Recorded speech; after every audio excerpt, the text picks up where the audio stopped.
Praise the lord. నిన్న ఆదికాండం గురించి చూసుకున్నాం కదండి.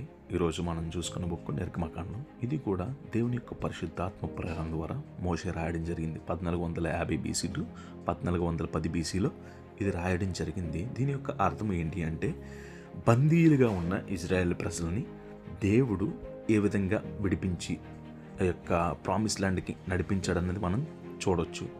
సో దేవుడు మనుషుల పట్ల ఏ విధమైన రిలేషన్ కలిగి ఉన్నాడన్నది మనం చూడొచ్చు. సో దీంట్లో మోజెస్ గురించి చూడొచ్చు, ఆరోన్ గురించి చూడొచ్చు, జోషువా గురించి చూడొచ్చు, ఫరో గురించి చూడొచ్చు.